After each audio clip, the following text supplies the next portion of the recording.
ডাকছো না? ডাকছো? আমার ডাকছো? না, এমনি বলছে। হ্যাঁ, হ্যালো, কথা শোনা যাচ্ছে?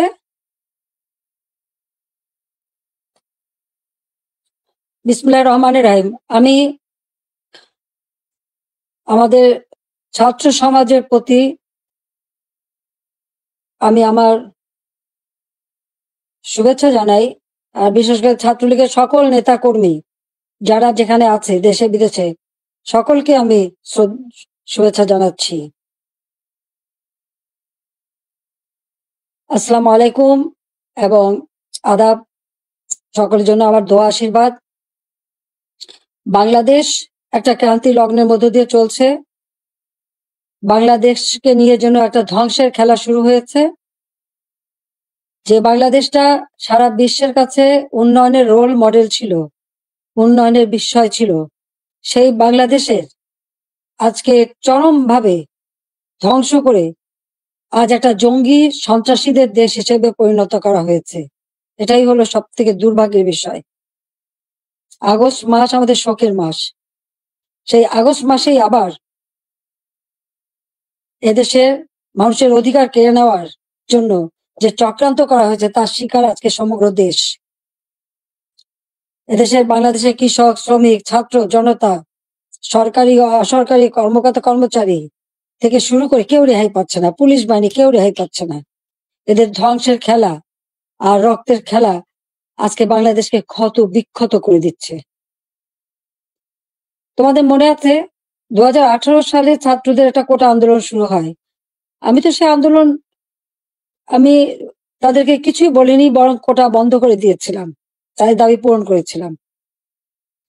এরপরে মুক্তিযোদ্ধা কয়েকটা পরিবার একটা কোর্টে মামলা করে, তার একটা রায় হয়।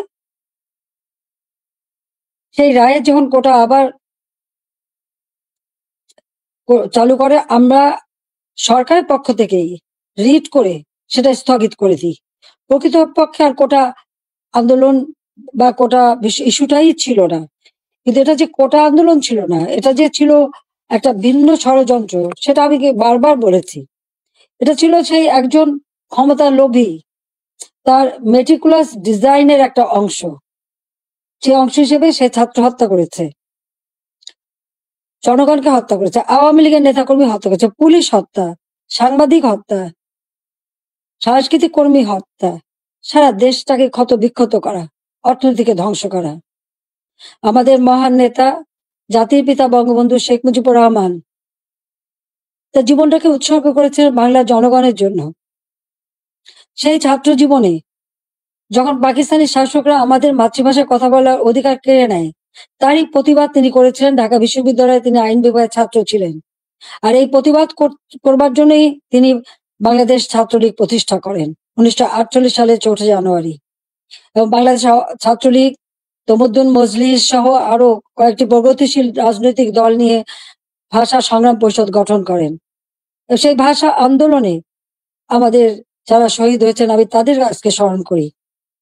সালাম, বরকত, জব্বার যারা জীবন দিয়েছেন, রক্তের অক্ষরে বলে গেছেন আমরা মায়ের ভাষায় কথা বলতে চাই। আর এই আত্মত্যাগের মধ্য দিয়ে আমাদের যাত্রা শুরু। ধাপে ধাপে জাতির পিতা বঙ্গবন্ধু শেখ মুজিব এই বাংলাদেশের জনগণকে স্বাধীনতার চেতনায় উদ্বুদ্ধ করেন, এবং তারই নেতৃত্বে আমরা পেয়েছি স্বাধীনতা, পেয়েছি মুক্তিযুদ্ধে বিজয়। আমি জাতির পিতা বঙ্গবন্ধু শেখ মুজিবুর রহমানের প্রতি শ্রদ্ধা জানাচ্ছি। শ্রদ্ধা জানাই জাতীয় চার নেতার প্রতি, 30 লক্ষ শহীদের প্রতি, 2 লক্ষ মা বোনের প্রতি। মুক্তিযোদ্ধাদের জানাই সশ্রদ্ধ সালাম। একটা যুদ্ধ বিধ্বস্ত দেশের দায়িত্বভার নিয়েছিলেন বঙ্গবন্ধু শেখ মুজিব। মাত্র 3 বছর 7 মাসের মধ্যে সে যুদ্ধের ভয়াবহতা কাটিয়ে ওঠেন। ধ্বংসস্তূপের উপর দাঁড়িয়ে যে যাত্রা শুরু করেছেন শূন্য হাতে, সেই বাংলাদেশকে তিনি মাত্র 3 বছর 7 মাসের মধ্যে একটা স্বল্পোন্নত দেশে উন্নীত করেন। সে সময় যখন বাংলাদেশের মানুষের শান্তি শৃঙ্খলা ফিরে আসে, মানুষ একটু সুন্দর জীবনের স্বপ্ন দেখতে শুরু করে, ঠিক তখন আসে আঘাত। 75 15ই আগস্ট। ওই ধানমন্ডি 32 নম্বর বাড়ি, যেখান থেকে জাতির পিতা স্বাধীনতার ঘোষণা দিয়েছিলেন, পাকিস্তানি হানাদার বাহিনী তাকে গ্রেপ্তার করে নিয়ে গেছিল এই ঘটনার পর। তখন এই বাড়িটা তারা লুটপাট করেছিল, কিন্তু আগুন দিয়ে পোড়ায়নি, ভাঙেনি। মুক্তিযুদ্ধে বিজয়ের পর জাতিপিতা ফিরে আসতে সক্ষম হন বাংলাদেশে। 10ই জানুয়ারি 1972 সালে তিনি প্রত্যাবর্তন করেন। এই বাড়িতে বসেই তিনি কিন্তু বাংলাদেশের এই বিধ্বস্ত বাংলাদেশকে গড়ে তোলেন। রাষ্ট্রপতি হিসেবে তিনি কিন্তু রাষ্ট্রপতি ভবনে থাকেননি, বা প্রধানমন্ত্রী হিসেবে প্রধানমন্ত্রী ভবনে থাকেননি। এই ছোট বাড়িটা, যে বাড়িটা আমার মা অনেক কষ্ট করে প্রতিটি ইট নিজের হাতে গেড়ে তিনি এই বাড়িটা গড়ে তুলেছিলেন। ওই বাড়িতেই 15ই আগস্ট আমার বাবা জাতির পিতা বঙ্গবন্ধু শেখ মুজিবকে হত্যা করা হয়। আমার মা বেগম ফজিলাতুন্নেসা মুজিবকে হত্যা করে। আমার 3 ভাই, সকলেই আমার ছোট। মুক্তিযোদ্ধা ক্যাপ্টেন শেখ কামাল, মুক্তিযোদ্ধা লেফটেন্যান্ট শেখ জামাল এবং ছোট রাসেল, যার বয়স ছিল মাত্র 10 বছর, তাদেরকে কেউ নির্মমভাবে হত্যা করে। কামাল জামালের নবপরিণীতা বধূ সুলতানা এবং রোজি জামালকে হত্যা করে। আমার একমাত্র চাচা শেখ আবু নাসের, তিনিও মুক্তিযোদ্ধা, পঙ্গু ছিলেন। ঘাতকের নির্মম বুলেটের আঘাতে তিনিও জীবন হারান।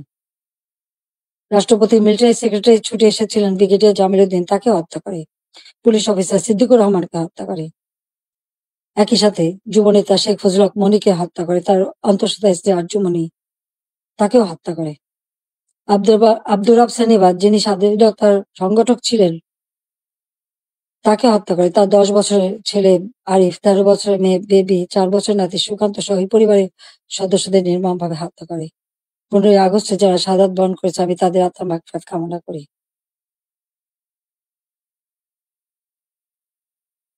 বাংলাদেশের ইতিহাসের সাথে ছাত্রলীগের ইতিহাস জড়িত।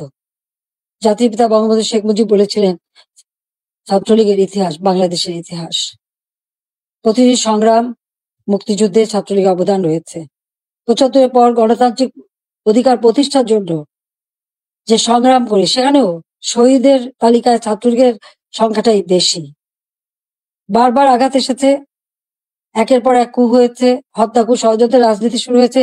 সেখান থেকে বাঙালি জাতিকে উদ্ধার করে আমরা এদেশে গণতন্ত্র প্রতিষ্ঠা করি। 15ই আগস্ট আমার ছোট বোন রেহানা আর আমি বিদেশে ছিলাম বলে বেঁচে গিয়েছিলাম। 6টি বছর প্রবাসে আমরা কাটাই। এরপর আমি সুযোগ পাই বাংলাদেশে ফিরে আসতে, বলতে গেলে অনেকটা জোর করে ফিরে আসি। যে দেশে আমার পিতামাতার ঘাতকের দল, যাদেরকে ইন্ডেমনিটি দেওয়া হয়েছিল, তাদের বিচার করা যাবে না। অর্থাৎ আমি একজন মানুষ হিসেবে আমার বাবা মা ভাইয়ের বিচার চাইতে পারবো না।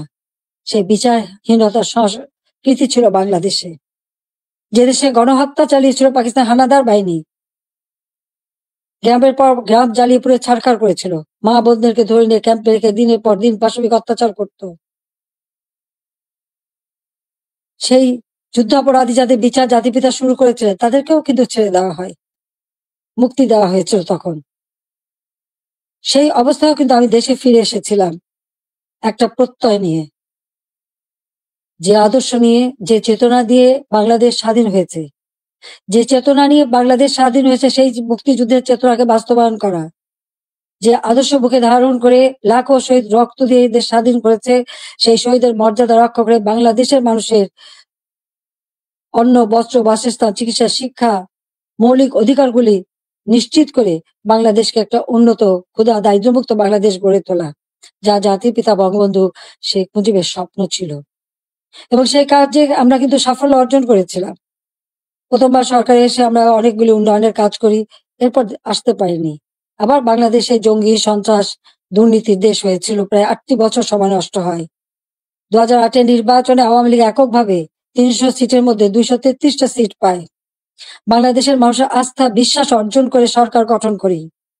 2009 সাল থেকে 2024 সাল এই বাংলাদেশ উন্নয়নশীল দেশের মর্যাদা পায়, যখন আমরা জাতির পিতার জন্ম শতবার্ষিকী 2020 সালে এবং স্বাধীনতা সুবর্ণ জয়ন্তী 2021 সালে উদযাপন করি। তখনই কিন্তু বাংলাদেশ উন্নয়নশীল দেশের মর্যাদা পায় এবং জাতিসংঘ স্বীকৃতি দেয়। জাতির পিতা বঙ্গবন্ধু শেখ মুজিবের সেই ঐতিহাসিক 7ই মার্চের ভাষণ, সে ভাষণও ইউনেস্কো বিশ্ব প্রামাণ্য দলিলে স্থান করে দেয়। কারণ যে ভাষণ পৃথিবীর বিভিন্ন দেশে সামরিক, অসামরিক নেতারা ভাষণের মধ্য দিয়ে মানুষকে উজ্জীবিত করেছে, সেই ভাষণগুলির মধ্যে প্রায় ২৫০০ বছরের সকল ভাষণের মধ্যে জাতিপিতা বঙ্গবন্ধু শেখ মুজিবের ভাষণটি সর্বশ্রেষ্ঠ ভাষণ হিসেবে গণ্য হয়, আন্তর্জাতিক প্রামাণ্য দলিলে তার স্থান পেয়েছে। বাংলাদেশে এখন জাতির পিতা বঙ্গবন্ধু শেখ মুজিবের ভাষণ নিষিদ্ধ করেছে, কিন্তু আন্তর্জাতিকভাবে তো তার স্বীকৃতি পেয়েছে। ২১শে ফেব্রুয়ারি সারা বিশ্বে আন্তর্জাতিক মাতৃভাষা দিবস হিসেবে স্বীকৃতি পেয়েছে, যেটা আওয়ামী লীগ সরকার এসে আমরা সেই উদ্যোগ নিয়েছিলাম এবং ইউনেস্কো কর্তৃক সেটা স্বীকৃতি পেয়েছিল। বাংলাদেশের উন্নয়ন, এটা তো শুধু একথা তো কেউ বলতে পারবে না যে উন্নয়নটা শুধুমাত্র আমরা একটি দলের জন্য করেছি। এই উন্নয়নটা সারা দেশের মানুষের জন্য। আমরা দেশের ছেলে মেয়েদের, আমাদের ভবিষ্যৎ প্রজন্ম, তরুণ সমাজ, যারা এদেশের একদিন কর্ণধার হবে, তাদের জন্য মানসম্মত শিক্ষার পরিবেশ আমরা তৈরি করেছিলাম, যেখানে ছিল অনবল সেশন জট।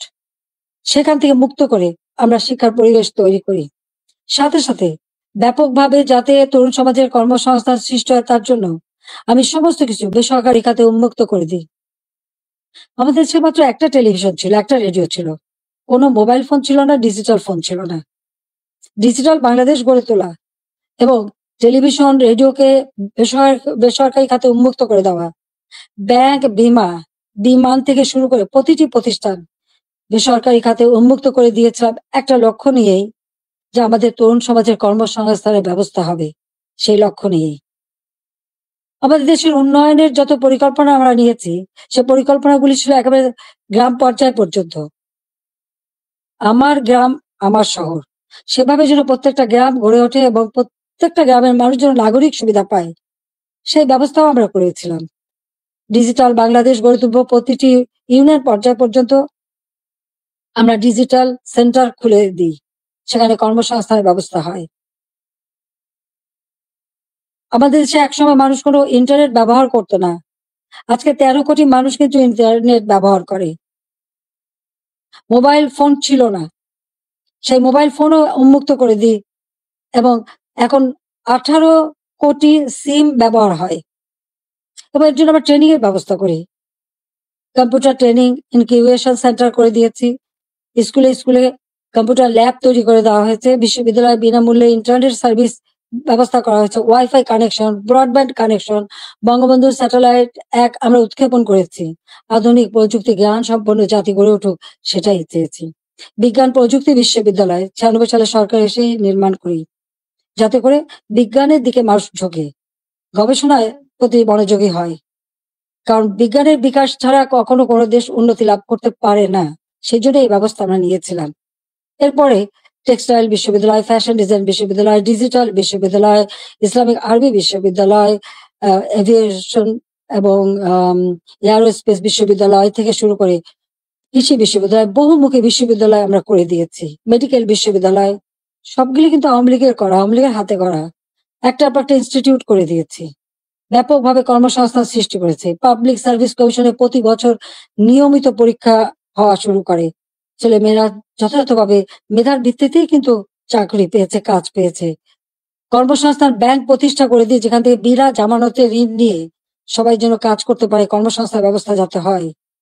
ব্যাপক হারে যেন বিদেশি বিনিয়োগ আসে, সেই সুযোগ আমরা সৃষ্টি করে দিই এবং সেই বিনিয়োগ এসেছে। ২০০৯ সালে সরকার এসে আমি প্রেক্ষিত পরিকল্পনা প্রণয়ন করি ২০১০ থেকে ২০২১।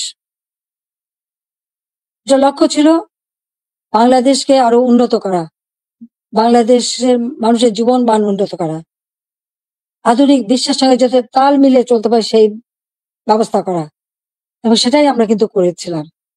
আজকে আমাদের এটা বললে চলবে না যে মুক্তিযুদ্ধ, জাতির পিতা বঙ্গবন্ধু শেখ মুজিবের অবদান এবং গণতন্ত্র প্রতিষ্ঠার সংগ্রাম, এর সব কিছুই কিন্তু আমাদের আন্দোলন সংগ্রামের ফসল।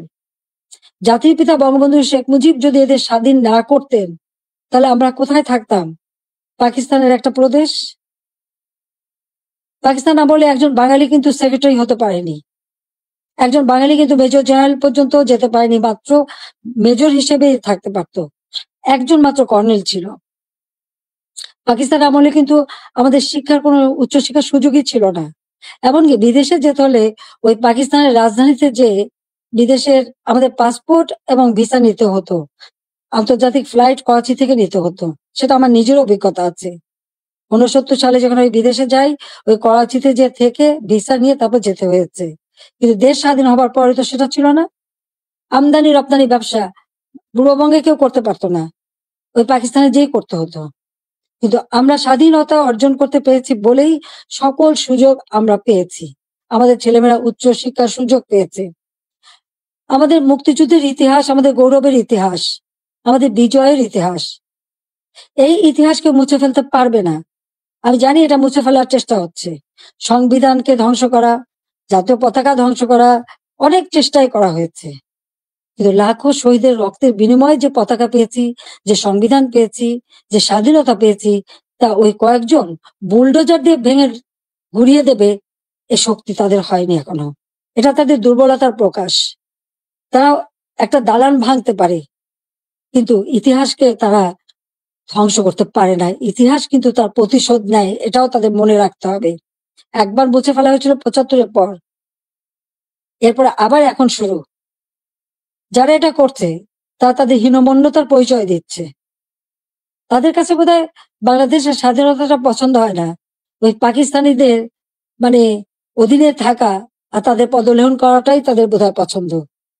আজকে অন্তত আমরা বলতে পারি, জাতির পিতা স্বাধীনতার পর যুদ্ধ বিধ্বস্ত দেশ যখন গড়ে তোলেন, তখনও কিন্তু ছাত্রছাত্রীদের বিনামূল্যে বই দিতেন, বিনামূল্যে কাপড় চোপড় দিয়েছেন, প্রত্যেক বাড়ি বাড়ি ত্রাণ সামগ্রী পৌঁছে দিয়েছেন।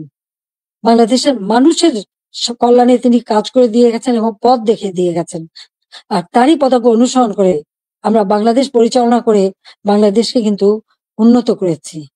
আজকে আমরা বিনামূল্যে পাঠ্য পুস্তক দিতাম 1লা জানুয়ারি। আমার প্রশ্ন, এবছরে কেন এখনো বই দিতে পারলো না? ফেব্রুয়ারি মাস শুরু হয়ে গেছে, এখনো বই দিতে পারিনি। অথচ কোভিডের সময় যখন অর্থনৈতিক মন্দা বিশ্বব্যাপী, তখন আমরা ঠিক 1লা জানুয়ারি আমাদের শিক্ষার্থীদের হাতে বই তুলে দিয়েছিলাম সময় মতো। তাদের পড়াশোনা, স্কুলে যাওয়া বন্ধ ছিল, অনলাইনে পড়াশোনা করা বা টেলিভিশনের মাধ্যমে এক একটা ক্লাসগুলি সেটা তুলে ধরা তাদের কাছে। ঘরে বসে আমার ঘর আমার স্কুল এই কর্মসূচি বাস্তবায়নের মাধ্যমে পড়াশোনা যাতে অব্যাহত থাকে সেই ব্যবস্থাই আমরা করে দিয়েছিলাম। প্রত্যেকটা শিক্ষা প্রতিষ্ঠান একেবারে প্রাইমারি লেভেল থেকে নিয়ে শুরু করে সবগুলি কিন্তু উন্নতি আমরা করেছি। মাদ্রাসার শিক্ষার উন্নতি করেছি, স্বীকৃতি দিয়েছি, কমই মাদ্রাসাকেও আমরা স্বীকৃতি দিয়েছি এবং অনেক মাদ্রাসা আমরা সরকারিকরণ বা সেগুলি আমরা যাতে আমাদের সব রকম সহযোগিতা পাই সেই ব্যবস্থা আমরা করে দিয়েছি। আমাদের শিক্ষা যাতে কোনো মতে ক্ষতি না হয়, প্রত্যেকটা ছেলেমেয়েরা যাতে স্কুলে যেতে পারে, প্রি প্রাইমারি শিক্ষা আমরাই প্রতিষ্ঠিত করি এবং সেই সাথে সাথে মায়ের নামে আমরা একটা বিশেষ অনুদান পাঠাতাম বাচ্চাদের স্কুলে পাঠানোর জন্য। উপবৃত্তি দেওয়া, বৃত্তি দেওয়া এবং উচ্চশিক্ষার সুযোগ করে দেওয়া, সেই পদক্ষেপ আমরা নিয়েছিলাম যাতে আমাদের গরিব মেধাবী ছেলে মেয়েরা যথাযথভাবে পড়াশোনা করতে পারে। সেই সুযোগটা আমি করে দিয়েছিলাম। 4 কোটির উপর শিক্ষার্থী এই সুযোগ পেত। এমনকি বঙ্গবন্ধু মেমোরিয়াল ট্রাস্ট, আমরা যখন দেশে ফিরে আসি, ওই বাড়িটি আমরা তো ব্যক্তিগত কাজে ব্যবহার করিনি। 32 নম্বরের বঙ্গবন্ধু ভবন আমরা 2 বোন জনগণকে দান করে দিয়েছিলাম বঙ্গবন্ধু মেমোরিয়াল ট্রাস্ট করে, এবং সেখানে একটি মিউজিয়াম করেছিলাম সেই স্মৃতি রক্ষার জন্য। আর সেই ট্রাস্টের মাধ্যমে ছাত্র ছাত্রীদের আমরা বৃত্তি দিতাম, কম করে হলেও 500 টাকা, উপরে 2000 টাকা। মেডিকেল ইঞ্জিনিয়ারিং পর্যন্ত যারা পড়তো সকলের জন্য এই বৃত্তি উন্মুক্ত ছিল। 1800 শিক্ষার্থীকে আমরা বৃত্তি দিতাম। তাছাড়া অনেক দুস্থ এবং গ্রেনেড হামলা আহত নিহত পরিবার, তাদেরকে মাসোহারা দিতাম। কোভিডের সময় এই বঙ্গবন্ধু মেমোরিয়াল ট্রাস্ট থেকেই 5 কোটি টাকা দিয়ে আমি ফান্ড করে দিয়েছিলাম প্রাইম মিনিস্টার অফিসে, যেখান থেকে কোভিডে যারা আক্রান্ত তাদের সহযোগিতা করা। আমরা ভূমিহীন গৃহহীনদের ঘরবাড়ি করে দিই। বঙ্গবন্ধু মেমোরিয়াল ট্রাস্ট থেকে 5 কোটি টাকা দিয়ে আমি বিশেষ তহবিল গঠন করে দিই, যেখানে জমি পাওয়া যেত না সেই জমি ক্রয় করে ভূমিহীন গৃহহীন মানুষকে ঘরবাড়ি করে দেওয়া। যাদের ঠিকানা ছিল না তাদের আমি ঠিকানা দিয়েছিলাম। এমনকি এই আশ্রয় প্রকল্পের থেকে পুলিশের চাকরিও পেয়েছে আমাদের অনেক ছেলে মেয়ে, কারণ তাদের ঠিকানা হয়েছিল, আগে তাদের ঠিকানা ছিল না। 58টা জেলা ভূমিহীন গৃহহীন মুক্ত করেছিলাম। আমাদের লক্ষ্য ছিল যে আমরা সমগ্র জেলায় কোনো মানুষ ভূমিহীন গৃহহীন থাকবে না, সকলের একটা মর্যাদা থাকবে। ঢাকা শহরে বস্তিবাসীর জন্য আমি ফ্ল্যাট বাড়ি নির্মাণ করে সেখানে তাদের থাকার ব্যবস্থা ভাড়া ভিত্তিক, বস্তিতে যে ভাড়া দিত সেই ভাড়াতেই যা থাকতে পারে সেই ব্যবস্থা করেছি। আমাদের দেশের যারা সুইপার, হরিজন, দলিত শ্রেণী তাদেরকে ফ্ল্যাট বাড়ি নির্মাণ করে দিয়েছি। এবং আমাদের বেদে, কুষ্ঠরোগী, হিজড়া, প্রতিটি অনগ্রসর যারা তাদের জন্য বিনামূল্যে ঘর এবং তাদের জীবন জীবিকার ব্যবস্থা আমরা করে দিয়েছি। বাংলাদেশে আমি যখন 96 সালে সরকার গঠন করি মাত্র 1600 মেগাওয়াট বিদ্যুৎ ছিল। আমি 4300 মেগাওয়াটে উন্নীত করেছিলাম। কিন্তু পরবর্তীতে 8 বছর পর যখন আবার সরকার আসি তখন পেয়েছিলাম মাত্র 3200 মেগাওয়াট। আমরা উদ্যোগ নিই, ঘরে ঘরে বিদ্যুৎ দেব, প্রতিটি ঘর আলোকিত করব। আমাদের কথা রেখেছি, প্রত্যেক ঘরে ঘরে আমরা বিদ্যুৎ পৌঁছে দিয়েছিলাম, প্রতিটি ঘর আলোকিত করেছিলাম। আমাদের লক্ষ্য ছিল যে একটি মানুষ কুড়ে ঘরে বাস করবে না, নিদেন পক্ষে একটা টিনের ঘরে হলেও তাদের দেব। সেটা কিন্তু আমরা দিতে পেরেছি এবং এর পরবর্তীতে এসে সেমি পাকা ঘর আমরা দিয়ে দিয়েছি যাতে মানুষ বাঁচতে পারে। খেলাধুলায় আরো আগ্রহী যাতে হয়, ক্রিকেট টেস্ট ম্যাচ সেটাও আমার সময় অর্জন করা এবং সেই সঙ্গে তাদের ট্রেনিং করানো। ক্রিকেট, ফুটবল বা দেশীয় খেলা, হকি, প্রত্যেকটা খেলার সুযোগ আমরা করে দিয়েছি এবং ছেলে মেয়ে উভয় সুযোগ পেত। আমাদের সে প্রাইমারি স্কুলে মেয়েদের জন্য বঙ্গমাতা গোল্ড কাপ টুর্নামেন্ট এবং ছেলেদের জন্য বঙ্গবন্ধু শেখ মুজিব গোল্ড কাপ টুর্নামেন্টের মাধ্যমে সেই ছোট্টবেলা থেকে যাতে তারা খেলতে পারে সেই ব্যবস্থা আমরা করে দিয়েছি। আজকে কি দুর্ভাগ্য আমাদের, আমাদের মেয়েরা ফুটবল খেলতে যে অনেক দেশ থেকে কিন্তু তারা জয়ী হয়ে এসেছে, বাংলাদেশের সুনাম করে এসেছে, আজকে আমাদের দেশে তারা খেলতে পারছে না কেন? মেয়েদের খেলার অধিকার নাই কেন, সেটা আমার প্রশ্ন। তাদেরকে কেন বাধা দেওয়া হলো?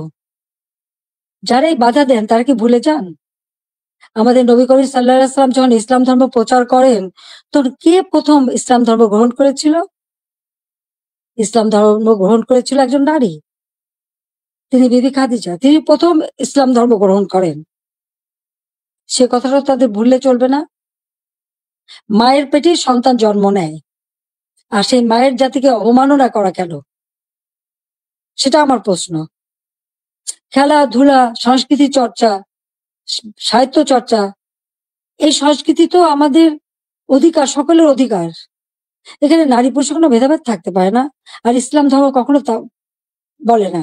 কিন্তু আজকে আমরা দেখছি শুধু মেয়েদের খেলতে যে দেওয়া হয় না তা না, শিক্ষকদের লাঞ্ছিত করা হয়।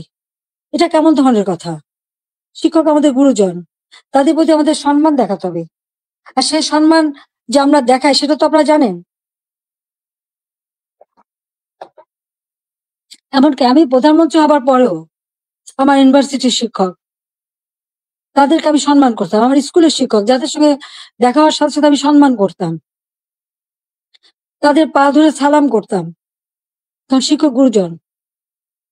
কিন্তু আমি জানি না এই কোটা আন্দোলনের নামে এমন একটা পরিবেশ সৃষ্টি করে ফেলা হলো যে ছাত্র ছাত্রীরা শিক্ষকদের অপমান করে, তাদের গলায় জুতার মালা পরায়, তাদেরকে গাছের সাথে বাঁধে, তাদেরকে দিয়ে জোর করে পদত্যাগ করায়।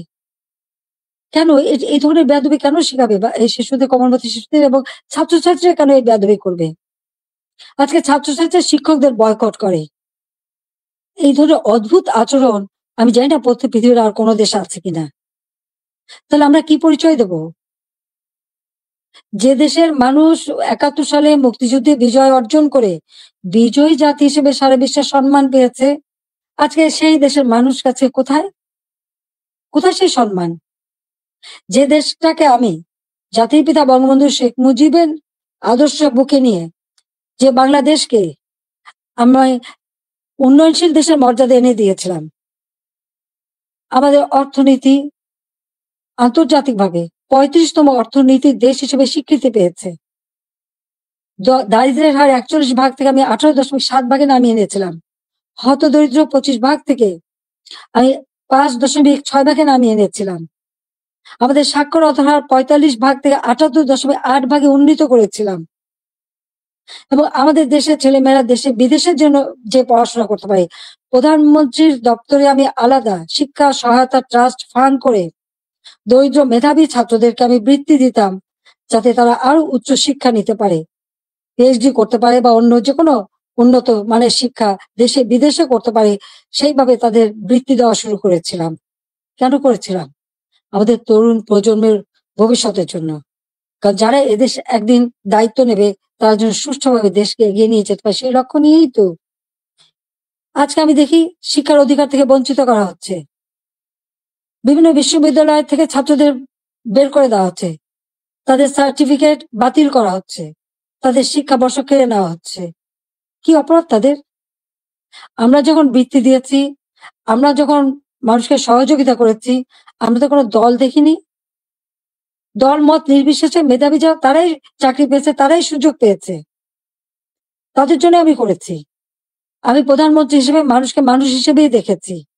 হ্যাঁ, একটা দেশে মাল্টি পার্টি সিস্টেম থাকে, বহুদলীয় গণতন্ত্র, সেখানে সকলের মতের ভিন্নতা থাকতে পারে, কিন্তু তার মানে এই না যে সকলের অধিকার থেকে কেড়ে নিতে হবে। ছাত্রদের শিক্ষার অধিকার, এটা ছাত্রদের অধিকার। দল মত নির্বিশেষে সকলের অধিকার। সেই অধিকার থেকে কাউকে বঞ্চিত করা, এর থেকে অন্যায় আর কিছু হতে পারে না। কিন্তু দুর্ভাগ্যের বিষয় যে আমরা দেখি সেই বৈষম্যহীন আন্দোলনের মাধ্যমেই আজকে বৈষম্য সৃষ্টি করা হচ্ছে। ছাত্রদের শিক্ষার অধিকার থেকে বঞ্চিত করা হচ্ছে, শিক্ষকদের অপমান করা হচ্ছে, শিক্ষা প্রতিষ্ঠানগুলির পরিবেশ নষ্ট করা হচ্ছে। কেন এই অবস্থা থাকবে? বাংলাদেশে 2024 সালে যে ঘটনা ঘটলো, সেখানে পুলিশদের পিটিয়ে পিটিয়ে হত্যা করা, একটা অন্তঃসত্ত্বা নারী পুলিশ যে বারবার বলছে, ভাই আমাকে মারবেন না, আমার পেটে বাচ্চা। মানুষ এত অমানুষ হয় কিভাবে যে তাকে পিটিয়ে পিটিয়ে হত্যা করা হলো? আগুন দিয়ে পুলিশ ফাঁড়িতে জ্বালিয়ে দেওয়া এবং সেখানে আগুন দিয়ে পুড়িয়ে ফেলা, মানুষকে মেরে পা বেঁধে ঝুলিয়ে রাখা, ঠিক কসাইখানায় পশু জবাই দিয়ে যেমন পা বেঁধে ঝুলিয়ে রাখে, সেইভাবে তাদের ঝুলিয়ে রাখা। যারা এমনকি তাদেরকে এমন ভাবে অপমান করা, কাপড় খুলে নিয়ে তাদেরকে এক একজনকে কিভাবে বেইজ্জতি করা। যারা এইসব ঘটনা করছে তাদের মধ্যে কি এতটুকু মানবিকতা নেই, এতটুকু শালীনতা বোধ নেই? কি করে একটা মানুষ এভাবে মানুষকে অত্যাচার করতে পারে? আমরা তো 15 বছর 7 মাস তো ক্ষমতায় ছিলাম, এইভাবে তো আমরা কাউকে অপমান করিনি বা এভাবে দলীয়করণ আমরা করিনি। ব্যবসা বাণিজ্য আজকে কেউ করতে পারছে না, ব্যবসায়ীদের উপর অনবরত আক্রমণ, গ্রেপ্তার, কলকারখানা বন্ধ, হাজার হাজার শ্রমিক বেকার হয়ে যাচ্ছে। আজকে কৃষক চাষ করতে পারছে না, সার নেই, বিদ্যুৎ নেই, সেচ দিতে পারে না। এই অবস্থা তো বাংলাদেশে ছিল না, আমি তো এই অবস্থা রেখে আসিনি। বাংলাদেশে মানুষের খাদ্য নিরাপত্তা নিশ্চিত করেছি। উত্তরবঙ্গে মঙ্গা লেগেই থাকতো, সেখানে মঙ্গা দূর করেছি। যারা একবেলা খাবার পেত না, অন্তত 3 বেলা তারা খাবার পেত। বিদেশ থেকে পুরোনো কাপড় এনে পরানো হতো। কই, আওয়ামী লীগ সরকার আসার পর তো বিদেশ থেকে পুরোনো কাপড় এনে পরানো লাগেনি। অন্ন, বস্ত্র, বাসস্থান, চিকিৎসা, শিক্ষা সব ব্যবস্থাই তো করেছিলাম। কমিউনিটি ক্লিনিকের মাধ্যমে 30 প্রকার ঔষধ বিনামূল্যে দেওয়া হতো। আন্তর্জাতিক মানের চিকিৎসা সেবা দেওয়ার জন্য আন্তর্জাতিক মানের হাসপাতাল তৈরি করেছি, বেসরকারি খাতে উন্মুক্ত করে দিয়েছি। প্রায় 44,000-এর মতো নার্স নিয়োগ দিয়েছি, 22,000 ডাক্তার নিয়োগ দিয়েছি। মানুষের সেবা মানুষ যাতে পায় সেই ব্যবস্থাই আমরা নিয়েছি। কিন্তু আজকে যেন সব বৃথা হয়ে গেল। অপরাধটা কি আমার? আমি সেটা জানতে চাই। যারা আমাকে স্বৈরাচার বলেন, গণহত্যা বলেন, আজকে আমার জিজ্ঞাসা, আজকে যে বাংলাদেশের যে অবস্থা চলছে, এই যে পুলিশ হত্যা, আওয়ামী লীগের প্রায় 400 মতো নেতাকর্মীকে নির্মমভাবে হত্যা করা হয়েছে, হাত কেটে, পা কেটে, গলা কেটে হত্যা করা, ছাত্র, যুবক, মহিলা কেউ তো ছাড়া পাচ্ছে না। ছেলেকে পায় না বলে মাকে গ্রেপ্তার করা, মাকে গাছের সাথে বেঁধে অপমান করা, জায়নামাজের উপরে কুপিয়ে মারা অথবা আগুন দিয়ে পুড়িয়ে ফেলা, এ কি বর্বরতা? এ কোন ধরনের বর্বরতা? তো এরা কারা? এরা কি গণহত্যাকারী না? এরা কি স্বেচ্ছাচারী না? একজন যাকে সব থেকে বেশি সহযোগিতা আমি করেছিলাম, গ্রামীণ ব্যাংকের ম্যানেজারের পদ, 6,000 টাকা বেতনের চাকরি 90 সালে পেয়েছিলেন। আমি 96-তে সরকার আসার পরে এই গ্রামীণ ব্যাংকে 400 কোটি টাকা দিয়ে এই গ্রামীণ ব্যাংকটাকে আমি দাঁড় করিয়ে দিই। শুধু তাই না, গ্রামীণ ফোনের ব্যবসাটাও ওই ডক্টর ইউনূসকে দিয়েছিলাম। আমার কাছে বারবার ধর্ণা দিয়েছিল, বলেছিল ওখান থেকে যে লাভ হবে সেই লাভের অংশ যাবে গ্রামীণ ব্যাংকে। তা কিন্তু যায়নি, বরং এগুলি বেচেই খেয়েছে, মানি লন্ডারিং করেছে, দুর্নীতি করেছে, এবং তার ক্ষমতার লোভ আজকে বাংলাদেশকে ধ্বংসের দিকে নিয়ে এসেছে। একটি মানুষের ক্ষমতার লোভ বাংলাদেশকে জ্বালিয়ে পুড়ে ছারখার করে দিচ্ছে। তার মধ্যে কি এতটুকু মনুষ্যত্ব বোধ নেই, কৃতজ্ঞতা বোধ নেই? যে তার উপকার করে তার উপরেই, তার মাথায় আঘাতটা করতে হবে কেন? ক্ষুদ্র ঋণ আন্তর্জাতিকভাবে স্বীকৃত ছিল না। এই ডক্টর ইউনূসেরই অনুরোধে আমি নিজে তার সম্মেলনে উপস্থিত হই, যেখানে স্পেনের রানী কুইন সোফিয়া এবং হিলারি ক্লিন্টন তারা উপস্থিত হন। আমি উপস্থিত ছিলাম বলে প্রধানমন্ত্রী হিসেবে, এবং ক্ষুদ্র ঋণ জাতিসংঘে যাতে স্বীকৃতি পায় সে ব্যবস্থাও আমি করেছিলাম। কিন্তু কত বড় বেইমান মুনাফিক যে তার ক্ষমতা লোভ এমন পর্যায়ে চলে গেল যে সে আমাকে আর রেহানাকে হত্যা করার পর্যন্ত পরিকল্পনা করলো, এবং তার বক্তৃতায় তিনি ধরা পড়ে গেছেন। বিল ক্লিন্টনের ফাউন্ডেশনে সে মোটা টাকা দেয়। আমাদের দেশে কোনো দুর্যোগ দুর্বিপাকে কোনোদিন মানুষকে এক পয়সা সাহায্য করেনি, কিন্তু সেখানে তিনি মোটা টাকা দিয়েছিলেন। আপনারা দেখেছেন গত সেপ্টেম্বর মাসে জাতিসংঘ যখন যায়, সেখানে বিল ক্লিন্টন ফাউন্ডেশনে দাঁড়িয়ে ইউনূস সাহেব কি বক্তৃতা দিলেন? যে এই আন্দোলন, কোটা আন্দোলন, এটা কোনো ছাত্র জনতার আন্দোলন ছিল না, এটা ছিল তার মেটিকুলাসলি ডিজাইনড আন্দোলন, যা তার মাস্টার মাইন্ডের মাধ্যমে করা। ওই মাহফুজ আলমকে তার পরিচয় করে দিয়েছিল মাস্টার মাইন্ড হিসেবে। তার অর্থটা কি? ছাত্রদেরকে বিভ্রান্ত করা হয়েছে। আমাদের ছাত্ররা কোমলমতি, তারা ঠিক কোনটা সঠিক সবসময় তো বুঝতে পারে না, তারা ঝুঁকে চলে এসেছে। আবার আরেকজন সমন্বয়ক বলল কি, গণভবন আক্রমণের আগে বেশি ছাত্র পায়নি, তাই ফলস আইডি কার্ড করে ভুয়া ছাত্র বানিয়ে নিয়ে এসেছিল। তার মানে এদের উদ্দেশ্যটা কি ছিল? আমি আজকে জাতির কাছে এটা জানতে চাই, এবং জাতির কাছে আমি বলবো, 15ই আগস্ট আমরা 2 বোন বেঁচে গিয়েছিলাম, এটাই কি আমাদের অপরাধ? বাবা মা ভাই সব হারিয়েছিলাম, সব হারিয়েও সেই শোক ব্যথা বুকে নিয়েও ফিরে এসেছি বাংলাদেশের মানুষের কাছে। কেন? আমি দেখেছি একটার পর একটা কু হচ্ছে, মুক্তিযোদ্ধাদের হত্যা করা হচ্ছে, গণতান্ত্রিক অধিকার নেই, পেটে ভাত নেই, প্রতিনিয়ত দুর্ভিক্ষ, চারিদিকে হাহাকার। যে বাংলাদেশ জাতির পিতা স্বাধীন করেছিলেন, দুঃখী মানুষের মুখে হাসি ফুটাবেন, মানুষের ক্ষুধার অন্ন যোগাবেন,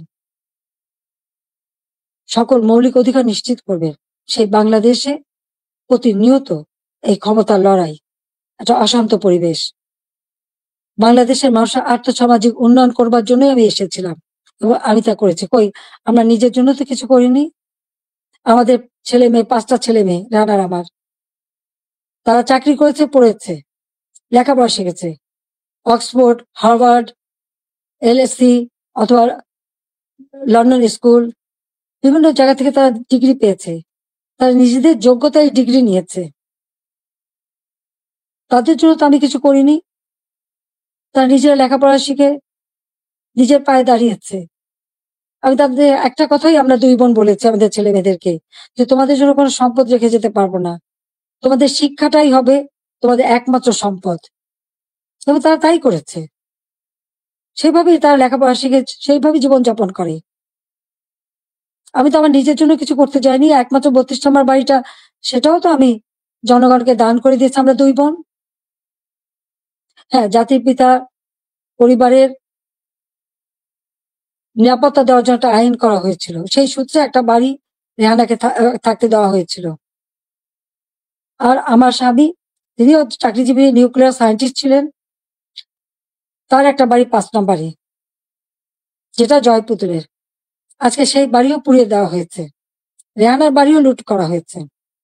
আর গণভবন তো সরকারি, সেটা ভাঙা চোরা লুটপাট 2 হাতে লুট করা হয়েছে। এমনকি ডক্টর ইউনূস নিজেই ওখানে চলে গেছেন তার সমন্বয়দের সাথে নিয়ে, উপদেষ্টাদের সাথে নিয়ে তিনিও বোধহয় লুটপাট করতে গিয়েছিলেন। আর 32 নম্বর, এটা তো আমরা কোনো ব্যক্তিগতভাবে ব্যবহার করিনি।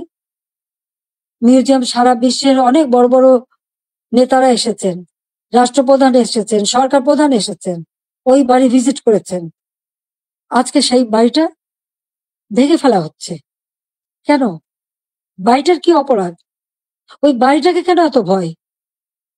আমি দেশের মানুষের কাছে আজকে বিচার চাই, আমি দেশের জনগণের কাছে বিচার চাই। বলুন আপনারা, আমি কি আপনাদের জন্য কিছু করিনি? আমি কি আপনাদের অন্ন বস্ত্র বাসস্থান চিকিৎসার ব্যবস্থা করে দেইনি? আপনাদের ঘরে আলো জ্বালিনি? আপনাদের ছেলে মেয়ে লেখাপড়া শিক্ষার ব্যবস্থা করিনি? রাস্তাঘাট, পুল, ব্রিজ করে আপনাদের যোগাযোগের ব্যবস্থা, কর্মসংস্থান ব্যবস্থা করে দেয়নি? তাহলে কেন এই অপমান? কেন এই বাড়িটা ভাঙা হবে? এই বাড়ি থেকে তো স্বাধীনতার ঘোষণা দিয়েছিলেন জাতির পিতা, আর স্বাধীন দেশ হয়েছিল বলেই তো আজকে বাংলাদেশ এত উন্নত হয়েছে। তাহলে এই বাড়ি কারা ভাঙে? আমি আপনাদের কাছে, দেশের জনগণের কাছে বিচার চাই।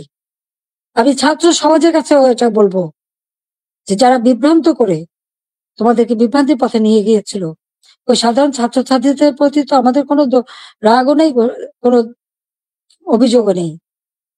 কারণ আমি জানি তোমাদের এই বয়সটাই এরকম, কিন্তু সকলে তো এর মধ্যে ঢুকে নেই তো। যারা আজকে এই ধরনের ধ্বংস করছে, যারা মানুষ হত্যা করেছে, তারা তো খুনি হিসেবে চিহ্নিত হবে। এখানে সাধারণ ছাত্রছাত্রীদের কোনো দায়বদ্ধতা নেই। কাজে আমি মনে করি যে এর থেকে সাধারণ ছাত্রছাত্রীদের দূরে থাকা ভালো। এদের এই ধ্বংস যজ্ঞের জন্য অংশ না নেয়, বরং লেখাপড়ার পরিবেশ ফিরে আসুক, আরো উন্নত জীবন তোমরা পাও, আমি সেই দোয়াই করি।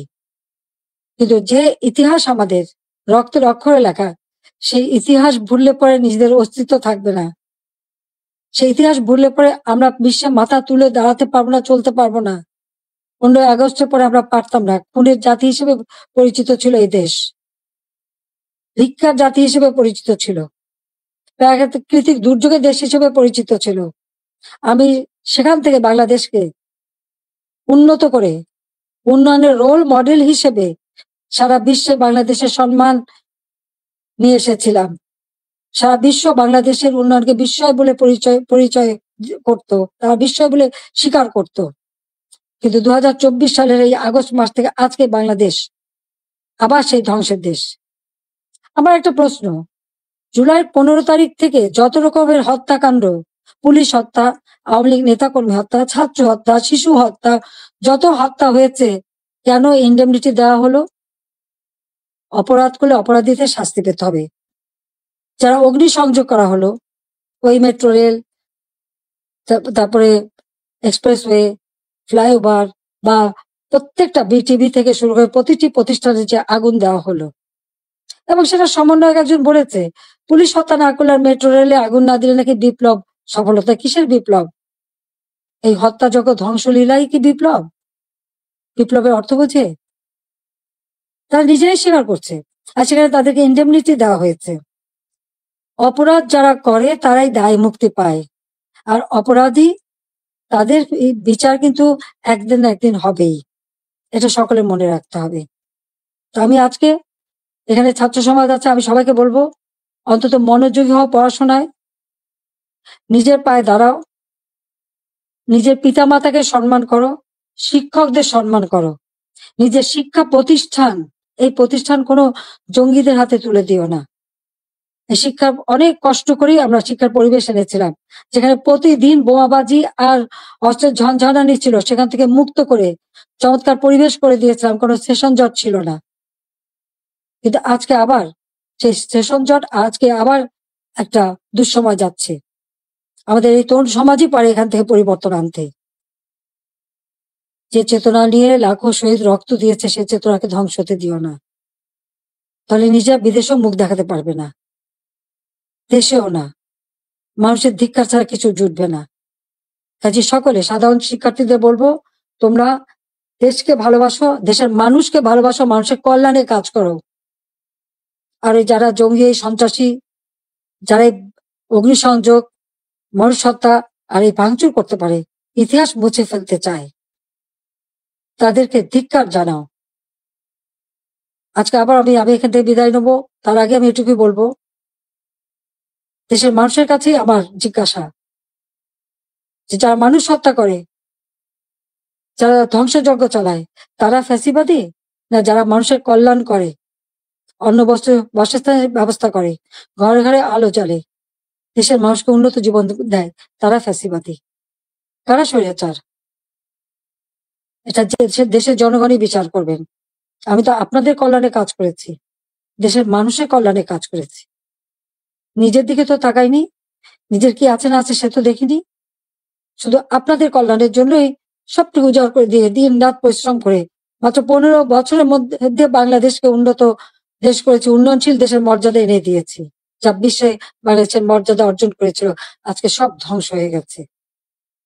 তবে আমি এটুকু আশাবাদী, হ্যাঁ, আমাদের যে স্মৃতিটুকু নিয়ে 2 বোন বেঁচে ছিলাম, আজকে সেই স্মৃতিটুকু ভেঙে ফেলা হচ্ছে। এর আগে আগুন দিয়ে পুড়িয়েছে, আজকে তা ভেঙে ফেলা হচ্ছে। হ্যাঁ, একটা দালান ভেঙে ফেলতে পারে, ইতিহাস মুছতে পারবে না। একবার ভাঙলে আবার আমরা গড়তে পারবো। এই বাংলাদেশ আবার মাথা তুলে দাঁড়াবে, বাংলাদেশের মানুষ আবার বিশ্ব দরবারে মাথা উঁচু করে দাঁড়াবে। আল্লাহ যখন বাঁচিয়ে রেখেছেন, তো নিশ্চয়ই আবার কিছু কাজ বাকি আছে, সেটুকু করার জন্য আল্লাহ বাঁচিয়ে রেখেছেন। নইলে বারবার কেন মৃত্যুর হাত থেকে বেঁচে আসবো? মানুষের দোয়া, উপরে আল্লাহ রাব্বুল আলামিন ওই গ্রেনেড হামলা, গুলি, বোমা সব জায়গা থেকে তো আমাকে রক্ষা করে নিয়ে এসেছেন। এবারেও তো সেই একই অবস্থা। এবারে তো একটাই লক্ষ্য ছিল, তার মেটিকুলাস ডিজাইনই ছিল ইউনূস সাহেবের আমাকে 2 বোনকে হত্যা করা। তারপরেও কিভাবে আল্লাহ আমাদেরকে রক্ষা করেছেন। কাজেই আবার বাংলাদেশ ফিরে আসবে, মুক্তিযুদ্ধের চেতনা গড়ে উঠবে, শহীদের রক্ত কখনো বৃথা যেতে পারে না, এটাই আমার কথা।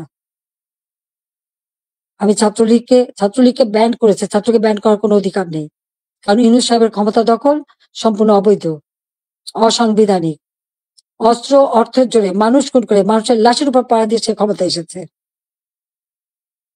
এভাবে অন্যায় করে যারা ক্ষমতা আসে, এই ক্ষমতা কিছুদিন ভোগ করতে পারে, কারণ নিজে ট্যাক্স দেবে না, মানুষের উপর ট্যাক্সের বোঝা চাপাবে, ভ্যাট বসাবে, জনগণের ভাত দিতে পারবে না, পুলিশের পোশাক বদলায়, পাকিস্তানিদের পোশাকের সাথে মিলিয়ে পোশাক পরায়। কৃষক চাষ করতে পারে না, সার পায় না, সেচ পায় না, শ্রমিক কাজ পায় না, শ্রমিকদের বেকার করে দেয়, অথচ নিজের অর্থ সম্পদ ঠিকই আছে এবং অর্থ পাচার করা অব্যাহত রেখে দিয়েছে। কাজে এ অন্যায় আল্লাহ রাব্বুল আলামিনও সইবে না। এবং বাংলাদেশের মানুষকেও বলবো, আপনারাও এই অন্যায়ের প্রতিবাদ করবেন, প্রতিরোধ গড়ে তুলবেন, বাংলাদেশকে এভাবে ধ্বংস হতে দেবেন না। আমি আছি আপনাদের পাশে, আমি যত দূরেই থাকি না কেন, আমার মন আপনাদের সাথে আছে, আর আপনারা আমার মনের ভিতরে আছেন। বাংলার জনগণকে নিয়ে তো সব শখ ভুলেছিলাম, বাংলাদেশের মানুষকেই তো একটা নিজের পরিবার হিসেবে আমি নিয়েছিলাম, আর সেইভাবে নিজের ছেলে মেয়েকে স্নেহ বঞ্চিত করেছি, কিন্তু আপনাদের জন্য দিন রাত পরিশ্রম করেছি। কাজে আমি আপনাদের কাছে বিচার চাই, আর আপনাদের সহযোগিতা চাই, যে এই ধ্বংসযজ্ঞ থেকে যেন বাংলাদেশ মুক্তি পায়, এই দমবন্ধ করা পরিবেশ থেকে যেন বাংলাদেশের মানুষ মুক্তি পায়, বাংলাদেশের মানুষ যেন জীবনের নিরাপত্তা পায়, শান্তিতে চলতে পারে, সেটাই আমাদের কামনা, সেটাই আমরা চাই। কাজে আজকে যারা এই ধরনের দুর্বৃত্ত পরায়ণ করছে, এই দুর্বৃত্ত পরায়ণদের হাত থেকে, এই দুর্বৃত্তদের হাত থেকে দেশকে রক্ষা করতে হবে, তার জন্য সকলকে ঘুরে দাঁড়াতে হবে, প্রতিরোধ গড়ে তুলতে হবে। আসুন সকলে মিলে আবার আমরা আমাদের দেশকে মুক্তিযুদ্ধের চেতনায় গড়ে তুলি। ইনশাআল্লাহ 2041 সালের মধ্যে বাংলাদেশ ক্ষুধামুক্ত, দারিদ্র্যমুক্ত, উন্নত, সমৃদ্ধ, স্মার্ট বাংলাদেশ হিসেবে গড়ে উঠবে, এবং সেটা আমরা করতে পারবো ইনশাআল্লাহ। জয় বাংলা, জয় বঙ্গবন্ধু, বাংলাদেশ চিরজীবী হোক। ছাত্রলীগকে ধন্যবাদ আজকে এই সুযোগটা করে দেওয়ার জন্য। তোমরা ভালো থাকো, তোমাদের দোয়া করি, সেই সাথে সাথে সকল ছাত্র সমাজ, তাদের জন্য আমার দোয়া, আশীর্বাদ রইল। সবাইকে আবার বলবো, মনোযোগ দিয়ে লেখাপড়া শেখো, দেশকে ভালোবাসো, দেশের মানুষকে ভালোবাসো, দেশের কল্যাণে কাজ করো। আমার দোয়া আশীর্বাদ সবসময় তোমাদের জন্য থাকবে। খোদা হাফেজ। জয় বাংলা, জয় বঙ্গবন্ধু।